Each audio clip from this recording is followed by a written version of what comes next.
নমস্কাৰ মৰমৰ ছাত্ৰ ছাত্ৰীসকল, আজি আমি আলোচনা কৰিম ক্লাছ 9ৰ জেনেৰেল সায়েন্সৰ চেপ্টাৰ নম্বৰ 5 জীৱৰ মৌলিক একক। ছাত্ৰ ছাত্ৰীসকল, তোমালোকে ভিডিঅ'টো স্কিপ নকৰাকৈ গোটেইখিনি চাই থাকা। ইয়াত পাঠভিত্তিক যিমানখিনি কোৱেশ্চন আছে আৰু অনুশীলনীৰ কোৱেশ্চনখিনি অতি সহজ আৰু অতি চমুকৈ দিয়া হৈছে। তোমালোকে জাষ্ট ভিডিঅ'টো চাই থাকা, তোমালোকৰ এক্সামৰ কাৰণে খুবেই উপকাৰী হ'ব। প্ৰথমতে তোমালোকৰ প্ৰশ্নাৱলী 1ৰ পেজ নম্বৰ 59 পেজ নম্বৰত গ'লে পাবা কি কোষ কোনে আৰু কেনেকৈ আৱিষ্কাৰ কৰিছিল। ইয়াৰ উত্তৰটো কি হ'ব? কোষ 1665 খ্ৰীষ্টাব্দত ৰবাৰ্ট হকে পোনপ্ৰথমে কোষ আৱিষ্কাৰ কৰিছিল। ৰবাৰ্ট হকে সৰল আণুবীক্ষণ যন্ত্ৰৰ সহায়ত কৰ্কট পাতৰ লুৱেন হুকে কিছু উন্নত অনুবীক্ষণ যন্ত্ৰৰ সহায়ত পুখুৰীৰ পানী নিৰীক্ষণ কৰি পোনপ্ৰথমে কিছুমান মুক্তভাৱে চলাচল কৰি থকা জীৱ দেখা পাইছিল। 2 নম্বৰ কি দিছে? কোষক কিয় গঠনৰ আৰু কাৰ্যৰ মৌলিক একক বুলি অভিহিত কৰা হয়? ইয়াৰ উত্তৰটো হ'ব কি আমাৰ কোষবোৰ ইটোৰ লগত সিটো লগ হৈ একোটা অংগ আৰু পিছত অংগবোৰ লগ হৈ এটা বহুকোষী জীৱৰ দেহ গঠন হয়। ঠিক তেনেদৰে এককোষী প্ৰাণী দেহৰ গঠনত সেই কোষটোকে বুজায়। তাৰপিছত আমি যেতিয়া এটা পিঁয়াজৰ কাণ্ড অনুবীক্ষণ যন্ত্ৰৰে নিৰীক্ষণ কৰোঁ তেতিয়া দেখিবলৈ পাওঁ যে কিছুমান সৰু সৰু গঠন ইটোৰ লগত সিটো লগ হৈ ডাঙৰ পিঁয়াজৰ কাণ্ড গঠন হয়। এই গঠনবোৰ দেখিবলৈ একে আমি দেখিবলৈ পাওঁ আৰু সৰু সৰু গঠনবিলাকেই হল পিঁয়াজৰ কাণ্ডটোৰ গঠনৰ মৌলিক একক। এই গাঁথনিবিলাকেই কোষ হয়। কেৱল পিঁয়াজেই নহয়, আমাৰ চাৰিওপাশে দেখিবলৈ পোৱা সকলোবিলাক জীৱই এনে কোষৰ সমষ্টিৰে গঠিত। তাৰপিছত পেজ নম্বৰ 61 পেজ নম্বৰ 61ৰ 1 নম্বৰ কি দিয়া আছে? CO2 আৰু পানীৰ দৰে পদাৰ্থবিলাক কোষৰ ভিতৰলৈ বা বাহিৰলৈ কেনেদৰে চলাচল কৰে আলোচনা কৰা। ইয়াৰ উত্তৰটো কি হ'ব? CO2ৰ দৰে গেছীয় পদাৰ্থবোৰ ব্যাপন প্ৰক্ৰিয়াৰে কোষৰ ভিতৰলৈ বা বাহিৰলৈ চলাচল কৰে। পানীৰ ক্ষেত্ৰতো ব্যাপনৰ নীতি প্ৰযোজ্য। অৰ্ধভেদ আৱৰণৰ মাজেদি পানীৰ অণু ব্যাপন হোৱা প্ৰক্ৰিয়াক অস্ৰিতি বুলি কোৱা হয়। ব্যাপন প্ৰক্ৰিয়া সদায় এটা পদাৰ্থৰ গড়তাৰ তাৰতম্যৰ ফলত হয়। তাৰপিছত তোমালোকে 2 নম্বৰ কি কৈছে? কোষাৱৰণখনক কিয় অৰ্ধভেদা আৱৰণ বুলি আখ্যা দিয়া হয়? ইয়াৰ উত্তৰটো হ'ব কোষস্থৰ দ্ৰৱক আগুৰি থকা বহী আৱৰণখন হ'ল কোষাৱৰণ।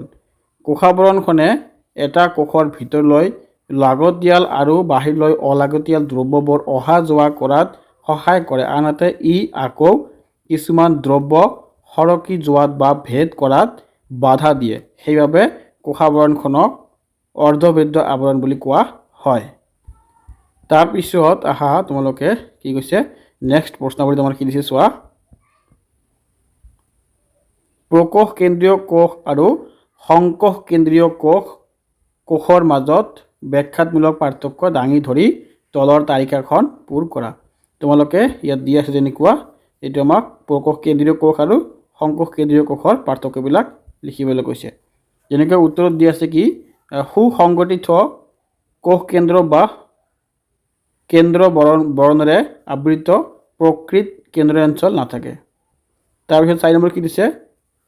আৱৰণী বিশিষ্ট কোষ অংগাণু যেনে মাইটকণ্ড্ৰিয়া,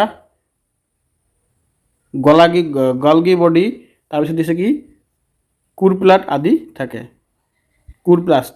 থাকে। তাৰপিছত তোমালোকে প্ৰশ্নাৱলীৰ প্ৰশ্নাৱলীত কি দিছে চোৱা। তুমি অধ্যয়ন কৰি অহা কোষ অংগাণুবিলাকৰ ভিতৰৰ এনে দুটা কোষ অংগাণুৰ নাম উল্লেখ কৰা যি দুটাৰ অনুবংশিক পদাৰ্থ থাকে। ইয়াৰ উত্তৰটো কি হ'ব প্লাষ্টিড আৰু মাইট্ৰকণ্ড্ৰিয়া 2 নম্বৰ কি চোৱা যদিহে কিছুমান ভৌতিক বা ৰাসায়নিক কাৰকৰ প্ৰভাৱত কোষৰ সংগঠন ক্ষতি হয় তেতিয়া কি হ'ব ইয়াৰ উত্তৰটো হ'ব কোষটোৱে তাৰ প্ৰাথমিক কাম কৰিবলৈ বন্ধ কৰি দিব ফলত কোষটোৰ মৃত্যু হ'ব আৰু তেতিয়া লাইসোসোমে সিহঁতৰ ভিতৰত থকা পৰিপক্ৰিয় উৎসেচকবিলাক নিঃসৰণ কৰি নিজে থকা কোষটোৰ ধ্বংস কৰি দিয়ে তাৰপিছত 3 নম্বৰটো হা লাইসোসোমক কিয় কোষৰ আত্মঘাতী মোনা বুলি আখ্যা দিয়া হয় ইয়াৰ উত্তৰটো হ'ব কোষৰ বিপাকীয় কাৰ্যত কিবা বিসংগতি হলে উদাহৰণ হিচাপে যদি কোষ এটা মৰি যায় তেতিয়া লাইসোসোমে সিহঁতৰ ভিতৰত থকা পৰিপাকীয় উৎসেচকবিলাক নিঃসৰণ কৰি নিজে থকা কোষটোৰ ধ্বংস কৰি দিয়ে সেয়েহে লাইসোসোমক কোষক আত্মঘাতী মোনা বুলি কোৱা হয় 4 নম্বৰ কি কৈছে কোষৰ আভ্যন্তৰৰ কত প্ৰটিন সংশ্লেষণ সংঘটিত হয় ইয়াৰ উত্তৰটো হ'ব ৰাইবোজোমত প্ৰটিন সংশ্লেষণ সংঘটিত হয় জীৱৰ খহটা প্ৰেয়সী জালিকাৰ গাত লাগি থাকে ৰাইবোজোমবিলাকক প্ৰটিন উৎপাদন কাৰখানা বুলি কোৱা হয় তাৰপিছত তোমালোকে নেক্সট অনুশীলনীত আহা ইয়াৰ আগতে তোমালোকে পেজ নম্বৰ 66ত গ'লে নেক্সট অনুশীলনী পাই যাবা এইটো আৰম্ভ কৰাৰ আগতে মই তোমালোকক ক'ব বিচাৰোঁ যে যিসকল ছাত্ৰ ছাত্ৰীয়ে এই চেনেলটোত প্ৰথমবাৰ আহিছা তোমালোকে চেনেলটো ছাবস্ক্ৰাইব কৰি ৰাখিবা তেনেহ'লে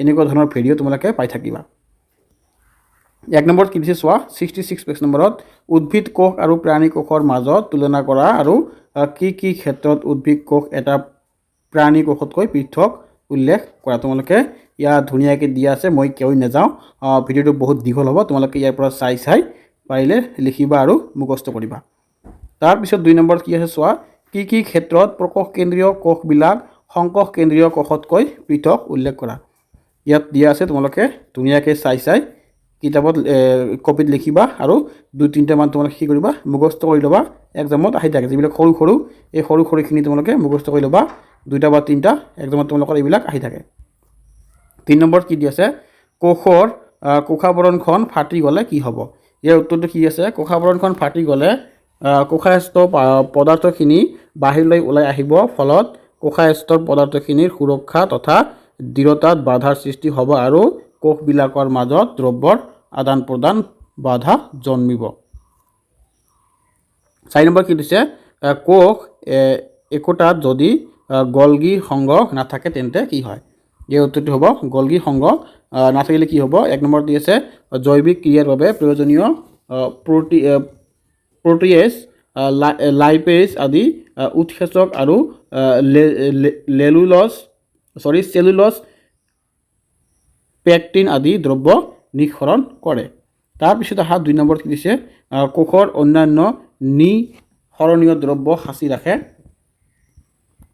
3 নম্বৰটো নালাগে তোমালোকে এইবিলাক বেছি নালাগে 2টাকে পঢ়িলে হৈ যাব 5 নম্বৰ কোৱেশ্চনটো কি কৈছে কোনটো কোষ অংগাণুক কোষৰ শক্তিৰ ভঁৰাল বুলি কোৱা হয় মাইট্ৰকণ্ড্ৰিয়া কোষৰ শক্তিৰ ভঁৰাল বুলি কোৱা হয় ইয়াক কিয় বুলি কোৱা হয় কিয়টো তোমালোকৰ আহাৰ চান্স কম কিন্তু কাক কোৱা হয় এইটো আহাৰ চান্স বেছি যদি তোমালোকে ইম্পৰ্টেণ্ট ভাবা তেনেহ'লে এইটো পঢ়িবা তোমালোকে কিয় কোৱা হয় আৰু তোমালোকৰ কাক কোৱা হয় এইটো বেছি ইম্পৰ্টেণ্ট 6 নম্বৰ কি কৈছে কোষাবৰণখন গঠনৰ বাবে লাগতিয়াল লিপিড আৰু প্ৰটিনবিলাক ক'ত সংশ্লেষিত হয় ইয়াৰ উত্তৰটো কি হ'ব চোৱা তোমালোকে 1 নম্বৰ দি আছে কি প্ৰটিনবোৰ ৰাইবোজোমত সংশ্লেষিত হয় 7 নম্বৰ কি কৈছে এমিবাই কিদৰে আহাৰ গ্ৰহণ কৰে এমিবাই আমাৰ কিদৰে আহাৰ গ্ৰহণ কৰে তোমালোকে ইয়াৰ উত্তৰ দি আছে চাই ধুনীয়াকৈ মুখস্থ কৰিবা তাৰপিছত আহা অচাৰিত্ৰিক কি ধুনীয়াকৈ দি আছে তোমালোকে এইবিলাক চাই মুখস্থ কৰি মই ইমানখিনি কৈ নাযাওঁ ভিডিঅ'টো অলৰেডি বহুত দীঘল হৈ গ'ল বেছি দীঘল ভিডিঅ' হ'লে তোমালোকে আৰু অসুবিধা হ'ব কাৰণে সৰু ভিডিঅ'বিলাক চাইও ভাল লাগে কিন্তু বেছি ডাঙৰ হ'লে বস্তুবিলাক ইমান যাতে তোমালোকৰ চাব মন নাযায় এতিয়া তোমালোকে অতিৰিক্ত কোৱেশ্চন আহা অতিৰিক্ত কোৱেশ্চনত কি দিয়া আছে কোষ কি ইয়াক কোনে আৱিষ্কাৰ কৰিছিল এইবিলাক পাই আছে তোমালোকে মই জাষ্ট কোৱেশ্চনখিনি কৈ যাম যিমানখিনি পাৰোঁ জীৱ কোষৰ ঘাই কোষাংগ এটাৰ নাম লিখা তাৰপিছত 3 নম্বৰত কি দি আছে নিৰ্দিষ্ট আকৃতি নোহোৱা এবিধ জীৱৰ নাম লিখা। তাৰপিছত দি আছে প্লেষ্টিডৰ বৰণ কিহৰ ওপৰত নিৰ্ভৰ কৰে। 5 নম্বৰত দি আছে লিউড প্লেষ্টিড সাধাৰণতে ক'ত পোৱা যায়। 6 নম্বৰত কি দি আছে আমাৰ পানীত দ্ৰৱণীয় ৰঞ্জক পদাৰ্থ এবিধৰ নাম কি। তাৰপিছত 7 নম্বৰত দি আছে খাদ্যৰ পৰা মুকলি হোৱা শক্তি ক'ত সঞ্চিত থাকে। 8 নম্বৰত দি আছে ক্ৰমোজমে কি কাম কৰে। তাৰপিছত 9 নম্বৰত আছে তোমালোকে চমু টোকা, এইখিনি ধুনীয়াকৈ পঢ়িবা। ইয়াৰ ভিতৰত তোমালোকৰ কোষ কেন্দ্ৰটো খুবেই ইম্পৰ্টেণ্ট আৰু এটা আছে মাইক্ৰকন্ড্ৰিয়া, এইটো খুবেই ইম্পৰ্টেণ্ট কুৱেশ্যন। আৰু তোমালোকৰ আছে এটা কি লাইচোচম, এইটো আমাৰ খুবেই ইম্পৰ্টেণ্ট কুৱেশ্যন। তোমালোকে চমু টোকাখিনি পঢ়িবা, পাৰিলে যিমান পাৰা তোমালোকে পঢ়ি ল'বা। এইবিলাক এক্সামত আহি থাকে, মই বাৰে বাৰে কৈ নাযাওঁ আৰু এইবিলাক পঢ়ুৱাই নিদিওঁ কাৰণ ভিডিঅ'টো বহুত দীঘল হৈ গ'ল অলৰেডি। এইবিলাক চাই তোমালোকে খাতাত কপিত ধুনীয়াকৈ লিখি ল'বা। তাৰপিছত তোমালোকে নেক্সটত দেখা কি আছে লাইজোচম। তাৰপিছত কি দি আছে আমাৰ প্লেষ্টিড দি আছে। তাৰপিছত দি আছে কি আমাৰ চোৱা মাইক্ৰ'বডি। তাৰপিছত দি আছে আমাৰ কি চেণ্ট্ৰিঅল। আৰু তাৰপিছত এতিয়া আছে কি আমাৰ খালী ঠাই পূৰণ কৰা। খালী ঠাই তোমালোকে আহি থাকে, ইয়াৰ পৰা চাই তোমালোকে লিখিবা। এইবিলাক আমাৰ কি হয় অতিৰিক্ত কুৱেশ্যন হয়, কিতাপত ডাইৰেক্ট নাই এইবিলাক ভিতৰুৱা কুৱেশ্যন কিতাপৰ, তোমালোকে চাই এইবিলাক লিখি ল'বা আৰু কুৱেশ্যনবিলাক চাই ল'বা। ছাত্ৰ-ছাত্ৰীসকল মই ইয়াতে ভিডিঅ'টো সামৰণি মাৰিম। গোটেইখিনি তোমালোকৰ দৰকাৰ নাই, ইয়াত ডাবল কুৱেশ্যন আহি আছে বহুতখিনি। গোটেইখিনি যিখিনি কৈছোঁ মই এইখিনি তোমালোকে পঢ়িবা বা ভালকৈ ট্ৰাই কৰিবা। আৰু মই এক্সট্ৰা কুৱেশ্যনৰ কাৰণে মই আৰু এটা ভিডিঅ' বনাই লৈ আহিম তোমালোকৰ এইটো চেপ্টাৰে, টেনশ্যন কৰাৰ দৰকাৰ নাই।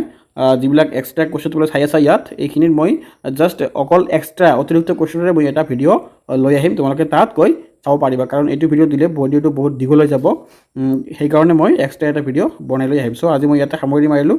ধন্যবাদ, তোমালোকে ভালকৈ পঢ়িবা।